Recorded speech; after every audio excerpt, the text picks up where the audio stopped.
Hey you guys, and welcome to another video today with 5 tips to have a better time at drama school. Lol. I've just finished drama school and I have to admit that I had an amazing time there. But with that being said, loads of my very close friends didn't at all. I think it's such a shame because I think that drama school is such a cool thing to do. But the tricky thing is, so loads of people always think it's just like High School Musical or like Glee. And it's got some similarities, but in order to get good at the things that you want to get good at, you have to make yourself very vulnerable. So if you currently at drama school, first or second year, or just about to start, and you've always wanted to go to drama school, and you finally got into the place that you always wanted to get into, and now you're here like, then I hope this helps you. So here is tip number 1. Tip number 1, don't trade fun for technique, but find fun in improving technique. I think fun and technique are probably the 2 most important things to be good at anything, really. But the difference is that technique will always be there, can and should always be improved, whereas fun is quite hard to find again once you've lost it. With that being said, you will probably do yourself a favour if you learn how to find fun and joy in the freedom that improved technique provides. It takes 10,000, that's what a teacher said to me, it takes 10,000 hours of practice in order to be really good at something. So if you work on yourself, don't worry, your work goes towards them 10,000 hours. But be aware that beating yourself up constantly because you can't do that one specific thing, first of all, erases everything else you can do. And second of all, it's just counterproductive because you've got to make yourself feel like you're crap. And technique sustains the work bit of your career, but I think the fun is what's going to keep you going in the long run. Because there's no point in having the perfect technique if you actually hate what you do. Tip number 2, remain a citizen of this planet.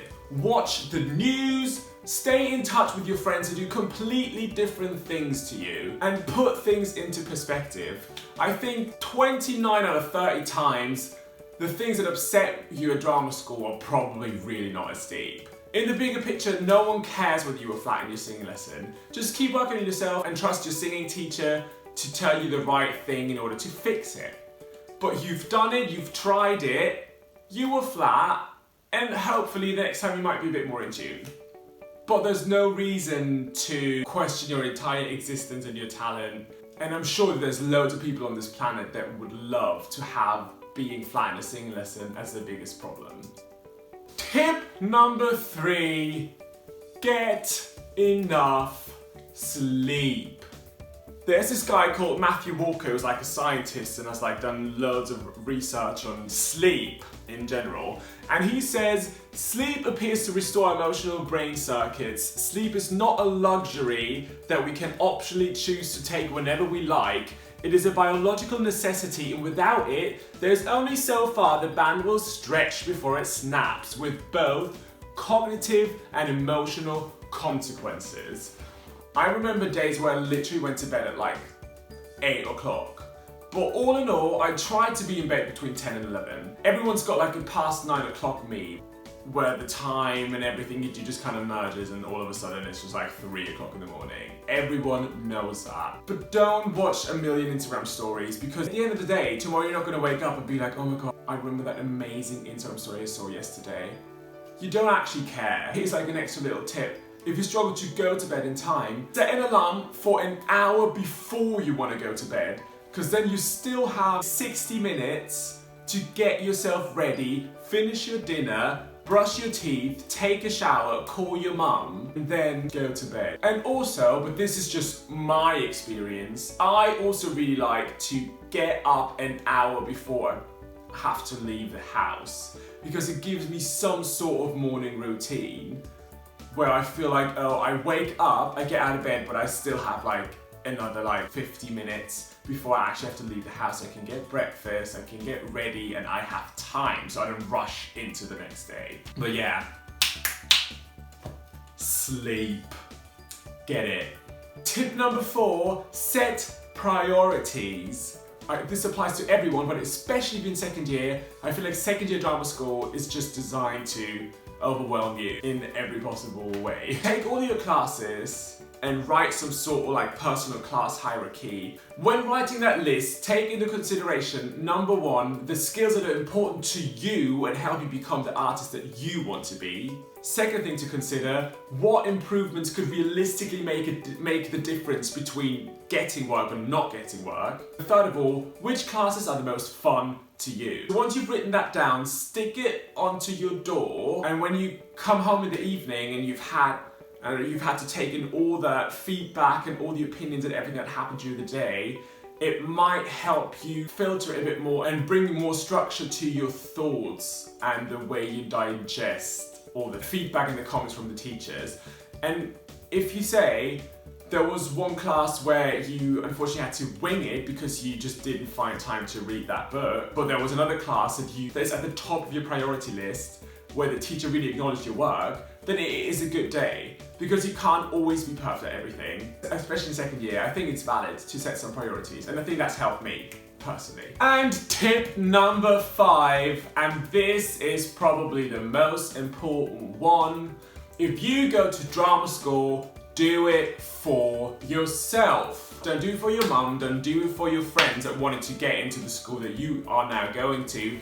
Don't do it for the teachers at your school. Go there because you want to get better at singing, dancing, acting. And that is what's going to keep you going, because if you constantly look for everyone's approval, it's probably just going to get you miserable. It's good for teachers to acknowledge your work and listen to teachers if they tell you something technical, but the teacher not like cracking jokes with you doesn't make you bad at all. Doesn't need to make you feel like he doesn't like you and that's why you're not going to have a career. As I said, set your priorities, do it for yourself. This is your own journey. You happen to be on it with other people in your year, and draw inspiration from that. You can impress other people by working on yourself and improving, but first and foremost, impress yourself. Set your goals, reach those goals, and then you're impressed. You're like, oh, okay, cool, I've achieved this. What's the next I can do? And people will automatically acknowledge that as well.